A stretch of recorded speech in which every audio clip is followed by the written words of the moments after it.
도무지 보지 못하였도다 하더라. 기도하겠습니다. 사랑의 하나님, 우리의 창조주 구원자시는 하나님을 예배하기 위하여 이 자리에 모였습니다. 주님, 지난 3일 동안도 주님께서 지켜주심을 감사드립니다. 주님, 이 자리에 임재하셔서 우리의 예배를 받아 주옵소서. 이 시간 세상의 모든 염려와 불안을 잊게 하시고 오직 우리 믿음의 주인이시며 우리를 온전케 하시는 예수 그리스도를 바라보게 하옵소서.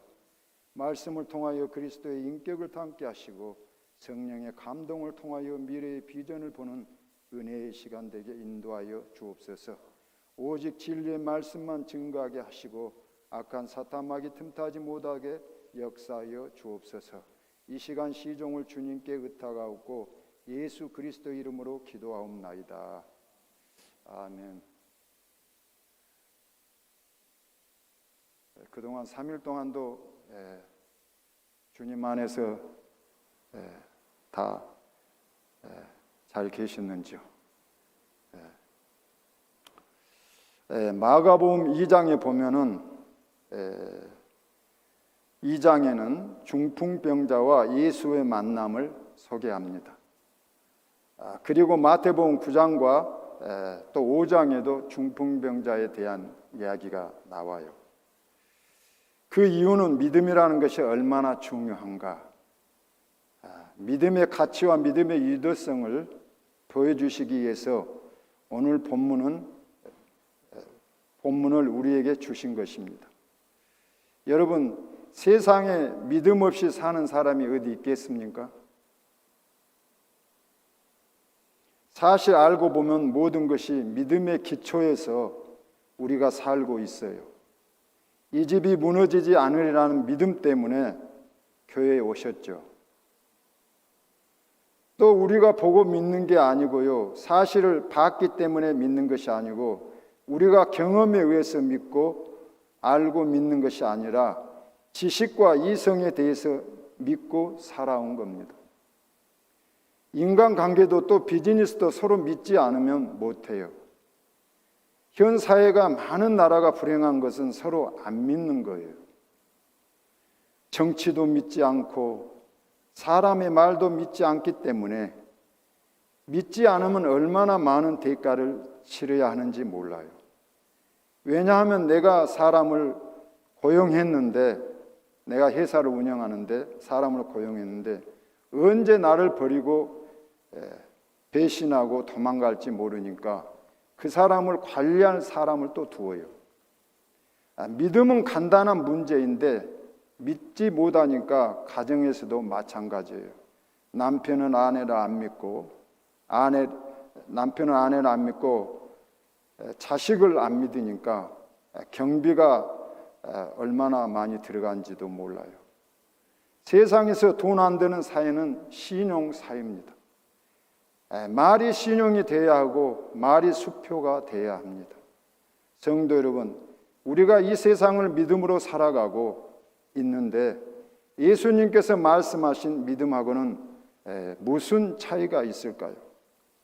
내가 가진 믿음과 예수님의 가진 믿음은 단어를 똑같이 쓰기 때문에 혼돈이 생기죠.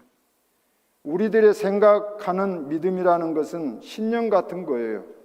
우리가 믿는 믿음 같은 것은 자기의 믿음대로 의지해서 만들어진 확신이에요. 친구들이 철석같이 믿고 있는 것은 우리 지식이나 이성이나 합리성 때문에 믿는 거예요. 그래서 저 사람은 나를 배신 안 하겠지.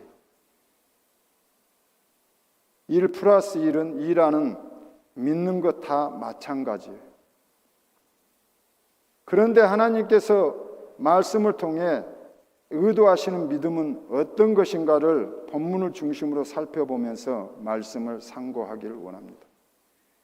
마가복음 2장 1절에서 3절 우리 다 같이 읽겠습니다. 수일 후에 예수께서 다시 가버나움에 들어가니 집에 계시는 소문이 들린지라 많은 사람이 모여서 문 앞까지 또 들어설 자리가 없게 됐는데 예수께서 그들에게 도를 말씀하셨더니 사람들이 한 중풍병자를 네 사람이 메어 가지고 예수께로 올세. 예수께서 병 고치는 그 자체가 중요하지만 그 자체가 믿음은 아니에요. 그러나 예수가 하나님 아들이라는 것을 보여주시기 위해서 예수님이 병도 고쳐주시고 귀신도 쫓아주셨단 말이죠. 사람들은 혹시라도 나를 병을 고칠 수 있을까 그런 생각으로 믿음으로가 아니고 소문으로 듣고 왔는데 발 디딜 틈이 없었다 그런 겁니다. 그때 한 중풍병자가 왔어요. 이 사람은 혼자 걸을 수가 없었어요. 그러니까 네 사람에 의해서 들것에 실려왔다는 것이죠. 우리가 여기서 중요한 믿음의 사실을 발견하게 됩니다.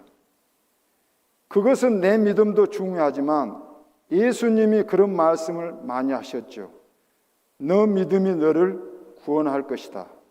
오늘 성경을 보니까 중풍병자를 데리고 온 네 사람의 믿음이에요. 중풍병자 믿음이 아니에요. 그 친구들의 믿음을 보시고 예수님이 병을 고쳐주셨다는 것입니다. 그 친구는 가족일 수도 있고 친지일 수도 있습니다. 병 고치러 온 사람은 분명히 아닙니다. 그런데 우리가 분명히 발견하는 첫 번째 사실은 내 믿음이 아니어도 친구의 믿음이라 할지라도 하나님은 그 믿음을 보시고 병을 고쳐주신다는 겁니다. 여러분, 우리의 기도가 얼마나 중요한지 여기서 발견할 수 있습니다.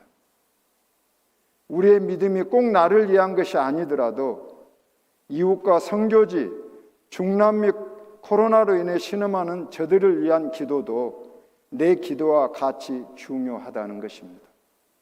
참 믿음이라는 것은 타자를 위한 삶이며 나를 위한 믿음이 아니고 우리의 기도의 대부분은 내 문제 얼마나 이기적인지 몰라요. 내 사업체 잘되게 해주시고 우리 가정, 우리 자식 잘되게 해달라는 아주 철저한 이기적인 그런 믿음이다 말이죠. 성도 여러분, 그런데 여기서 발견하는 것은 이기적인 믿음이 아니에요. 친구의 믿음이에요. 이 사람을 예수님께 데려가면 병 고칠 수 있겠다.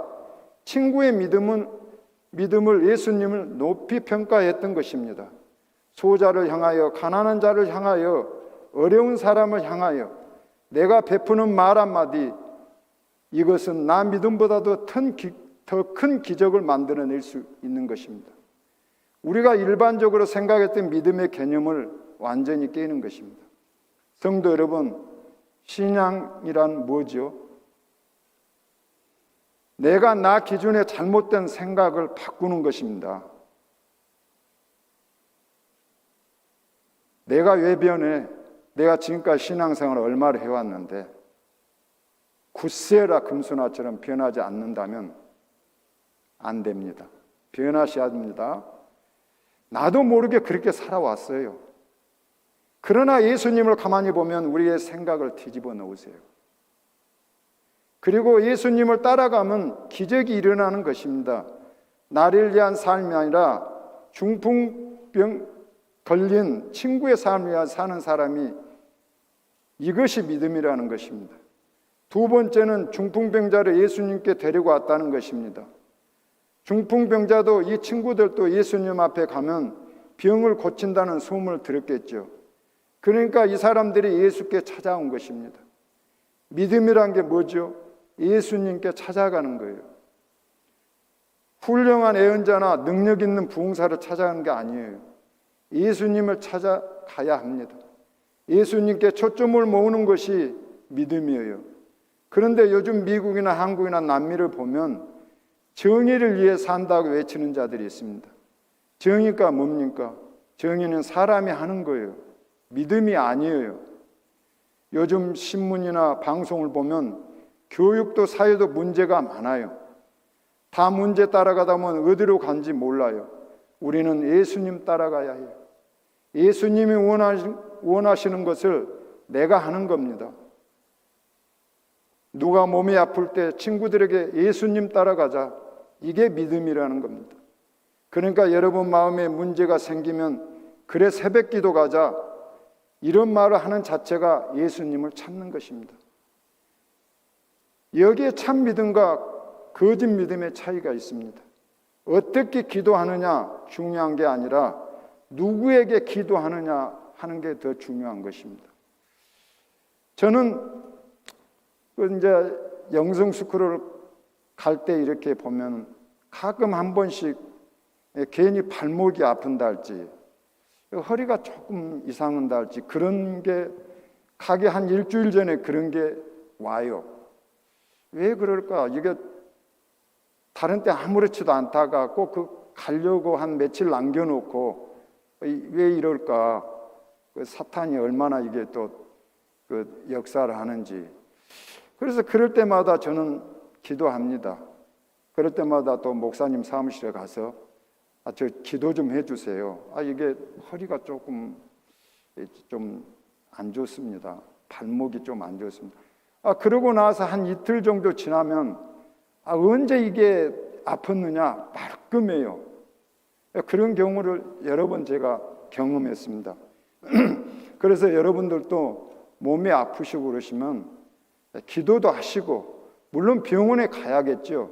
그러나 병원에 가기 전에 먼저 기도해 보시고 하나님께 매달리시고 그 다음에 목사님께도 기도도 받으시고 이렇게 한 다음에 가셔도 늦지 않습니다. 그런 성도님 되시기를 축복합니다. 세 번째는 예수님을 찾아가는 믿음이 생겼습니다. 내 문제가 아니고 친구의 문제예요. 그래서 대신 사람들을 데리고 왔습니다. 믿음을 가지면 장애물이 생기는 것입니다. 일사천리로 가지 않아요. 벽도 있고 또 포기하고 싶을 때도 있다는 거예요. 이것이 믿음의 속성 중에 하나입니다. 네 번째는 4절. 무리들 때문에 예수께 데려갈 수 없으므로 그 계신 곳에 지붕을 뚫어 구멍을 내고 중풍병자가 누운 상을 달아내리니. 그랬습니다. 네 번째는 예수님께 사람들이 많이 가까이 갈 수 없었습니다. 사람들이 너무 많아서 뚫고 갈 수 없었습니다. 그럼 여기서 포기할까? 차라리 돌아설까? 할 수 없습니까? 그만둘까? 그런 것은 믿음이 아니에요. 믿음은 불가능을 뚫고 나가는 거예요. 안 되는 것을 되게 하는 거예요. 아무리 생각해봐도 갈 길이 없으면 하나님이 길을 바꿔주세요. 생각 못했던 것을 생각나게 해주십니다. 성도 여러분, 믿음의 목표를 시작했으면 할 수 있다 없다 이건 생각 마세요. 그럼 뭘 생각해야 합니까? 하나님의 뜻이냐 아니냐 이걸 생각해야 합니다.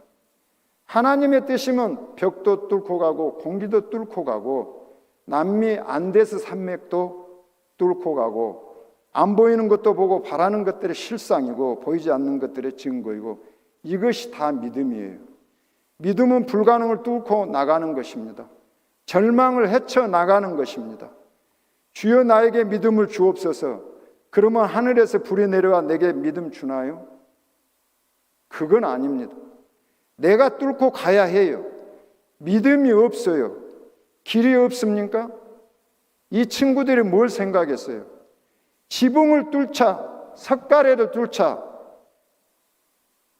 이런 기발한 생각을 한 거예요. 믿음을 가지면 창의적이고 독창적인 생각이 나와요. 한 번도 안 해봤던 일을 막 뚫고 나가는 것입니다. 성도 여러분, 우리는 꿈이 있어야 해요. 비전이 없으면 문제예요. 꿈과 비전이 있으면 믿음은 바위도 뚫고 쇠도 뚫고 없는 것을 있게 하고 안 되는 것을 되게 하고 옆으로 못 가면 이로 뚫어야 합니다. 사람들은 왜 이런 일을 했을까? 코미디 같지 않나요? 체면이 있지 지붕에 올라가서 석가래를 뚫고 밧줄을 내려 예수님이 설교하는데 이 얼마나 무모하고 몰상식한 일입니까? 여러분의 믿음은 지붕을 뚫어야 합니다. 없는 길을 만들어야 합니다.